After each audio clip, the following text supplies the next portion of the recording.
It was April when the invitation came to the Jefferson Marching Band to appear in the 85th Annual Tournament of Roses celebration. Immediately, plans were underway to transport over 200 bandsmen and chaperones to California. The principal guideline was that the trip be a meaningful educational experience. After parents had approved the itinerary and had accepted the invitation, many events began happening in Bloomington. Many students acquired their first part-time jobs and worked diligently to secure the monies necessary for funding the trip.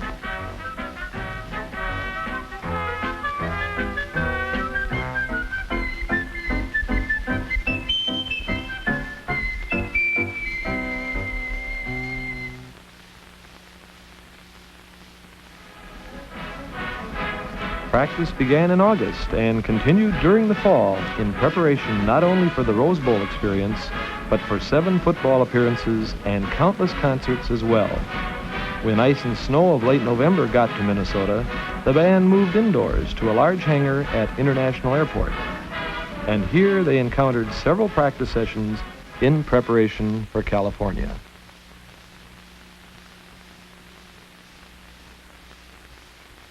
Performances around the Twin City area in behalf of the Minneapolis Aquatennial and the St. Paul Winter Carnival. The entire organization was going to California.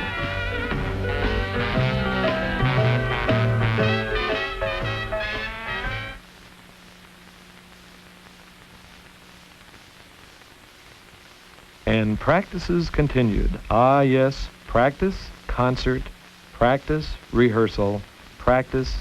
Soon, we would be ready.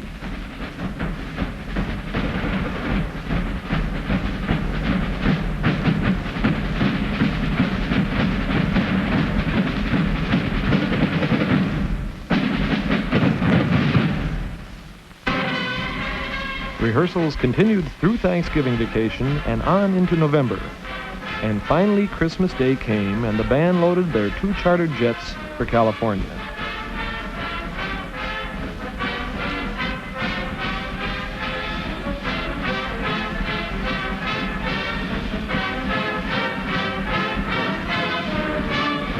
California welcomed the Jefferson Band, chaperones, and a group of parents to 65-degree sunshine.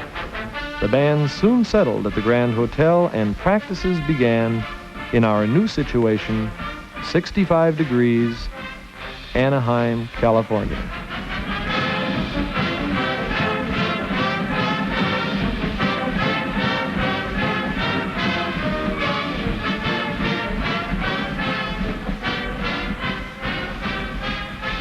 Ah, yes, rehearsals continued, everyone in preparation for the Tournament of Roses parade. Mr. Rotenberry and Mr. Benson worked extremely hard, making sure every detail was in order. But then there was time for sightseeing as well.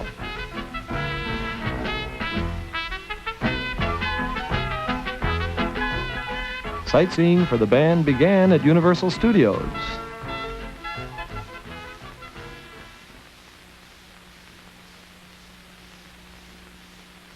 And we had a chance to see the parting of the Red Sea. Maury Spang and Bob Bannock had a chance to film a scene from McHale's Navy on PT-73.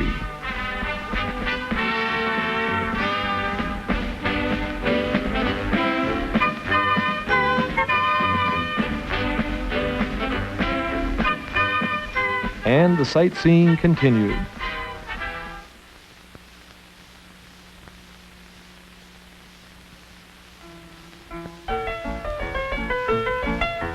Several had an opportunity to test their strength, and of course, our favorite character, you guessed it,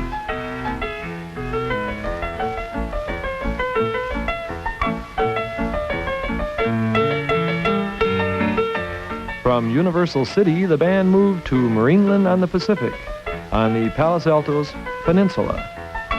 Here, in a drizzling rain, the band played to a good crowd, and everyone thoroughly enjoyed it.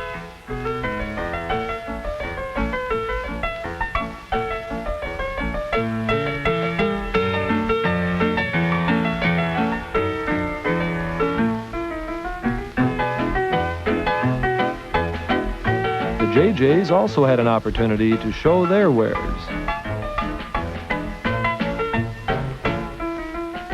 And student director Mark Wolfram had a chance to direct the band in one of his many arrangements, prepared especially for the trip.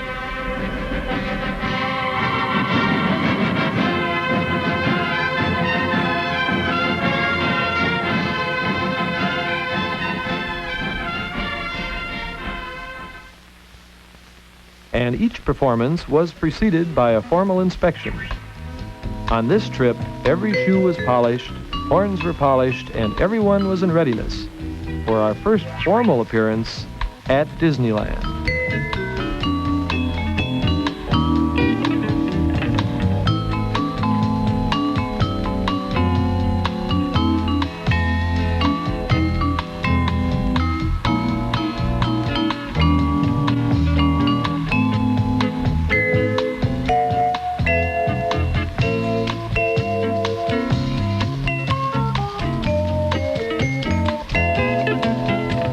Had the distinct honor on December 28th of leading the Disneyland Fantasy on Parade.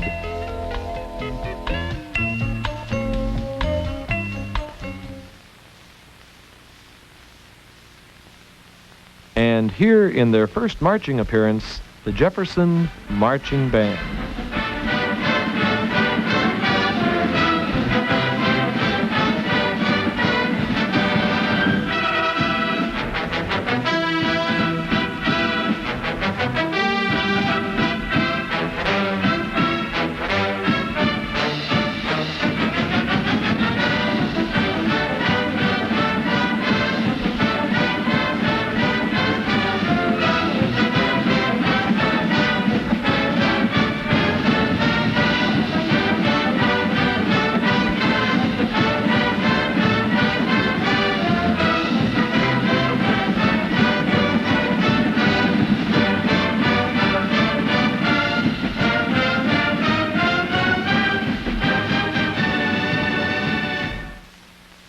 For the 40,000 plus at Disneyland, this was quite an experience, and the band was well on their way. The next stop, Pasadena, California, for the McDonald's Band Review. On December 29th, the band experienced a frustrating but finally satisfying day at the recording session with host Doc Severinsen.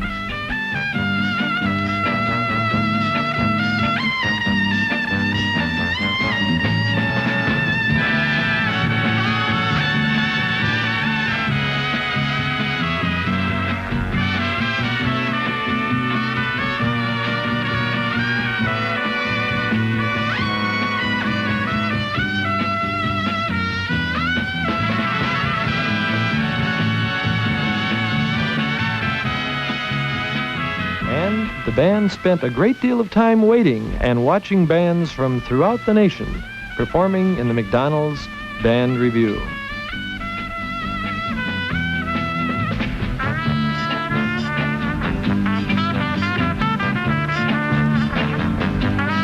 The entire day was spent in rehearsal for the McDonald's Review.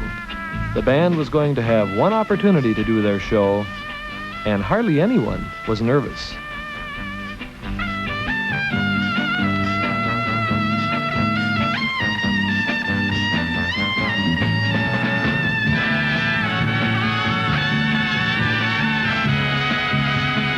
And now, the Jefferson Band, Coast to Coast.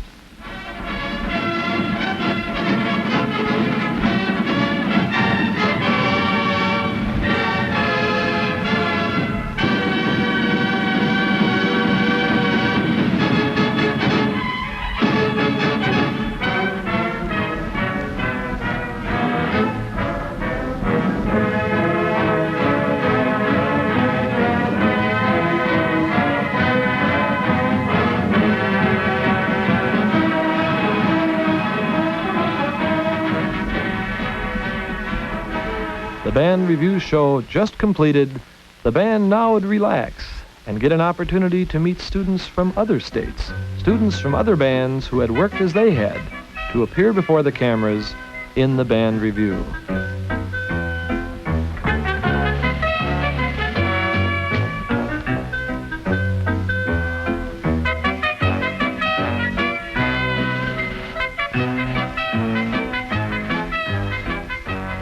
Laura Hawley and Julie Fleming had an opportunity to meet students from Belton, Texas, one of the fine bands in the parade. Knott's Berry Farm was the next stop on our sightseeing tour.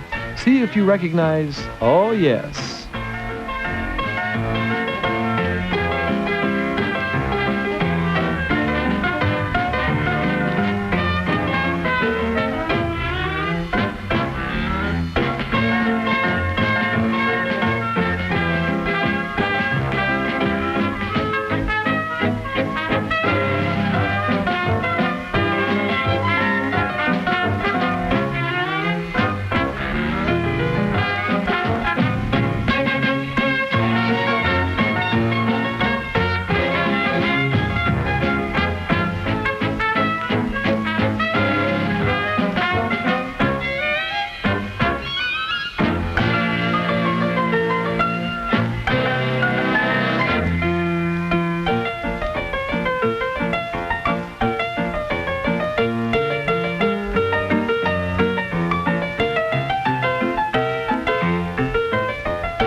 Everyone enjoyed the log ride, including Mark Wolfram, and everyone enjoyed taking pictures.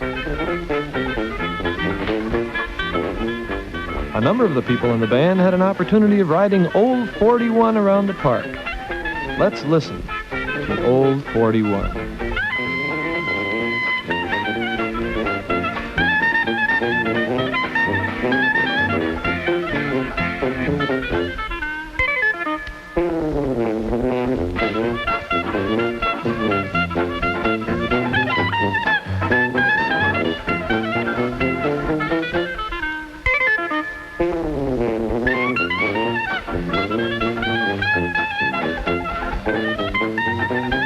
Even the chaperones had an opportunity to have their pictures taken by other chaperones and one of our traditional bus rides, over 2,000 miles in California via bus, and everyone got a chance to relax.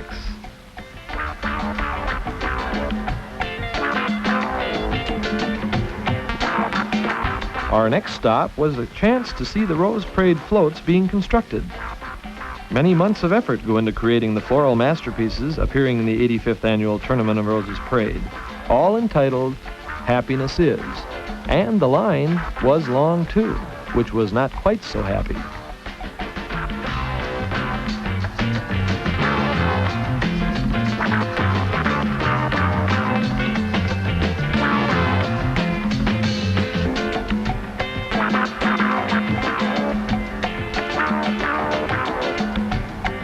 Our New Year's Eve was spent at the Grand Hotel, complete with favors and decorations. This was a night to remember, at least until 10 o'clock.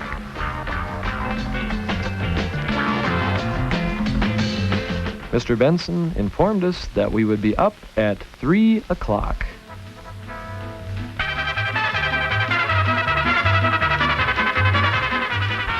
"6 o'clock on New Year's Day, 1974. This was preparation for the big parade yet to come.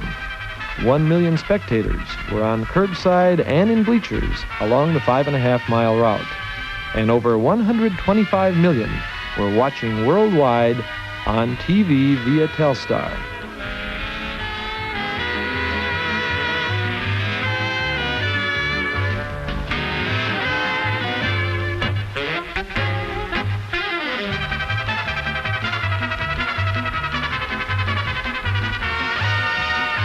Charles Schulz, creator of the famed Peanuts comic strip, was the Grand Marshal of the 85th Annual Tournament of Roses Parade, which had as its theme, Happiness Is.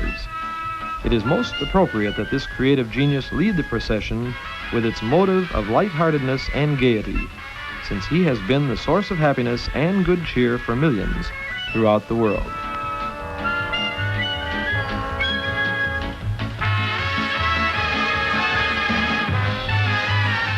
Snoopy, Linus, Lucy, Woodstock, and Charlie Brown, shown by their broad faces that happiness is a bed of roses. The blossoming of young love like a beautiful flower is the romantic story behind this elegant entry. Happiness is love in bloom.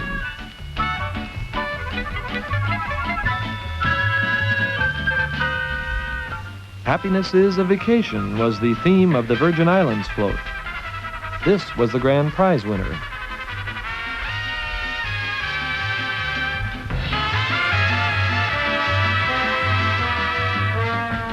And Cal Poly University's float, Happiness is Finding a Friend. And finally, the moment that we had been waiting for, the appearance of the Jefferson High School Marching Band.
And here's how we looked to the folks at home. And we got another spectacular band, and this will please the audience of WTCN-TV. Thomas Jefferson High School Band from Bloomington, Minnesota.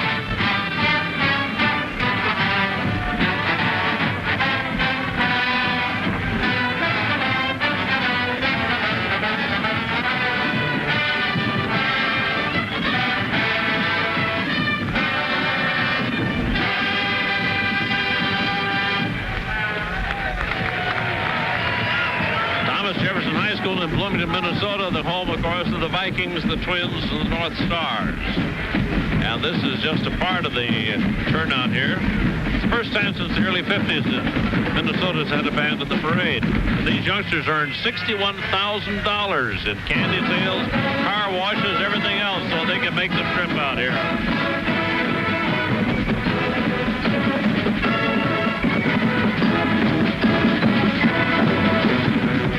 The band spent the rest of that day in Disneyland and prepared for a relaxing holiday at Palm Springs, California. They certainly had earned this winter break.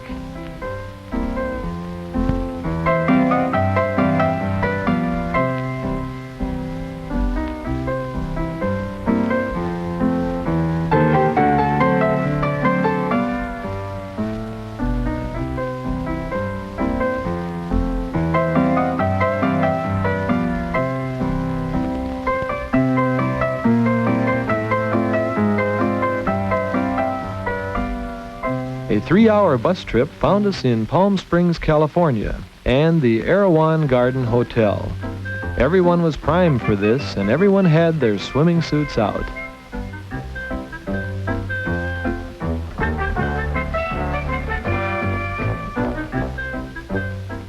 This marked the first time that many of our band members had seen the desert and palm trees.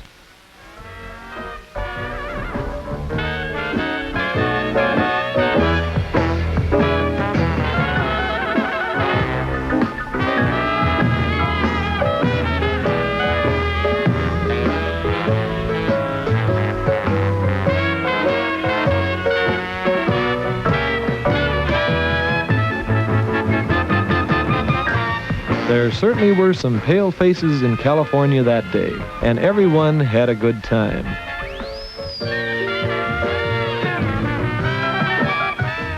Even newspaper editors got into the action, right, Francis?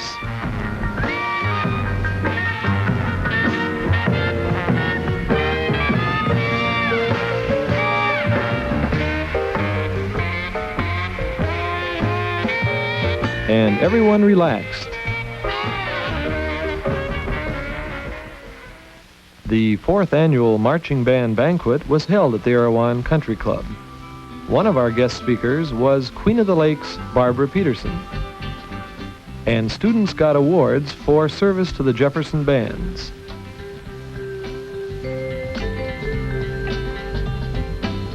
Mark Wolfram and his infamous Psalm of Earl. This was our last night in California, and everyone certainly had a good time, and no one looked forward to going home the following day. The Tournament of Roses trip ended with an aerial tram ride near Palm Springs.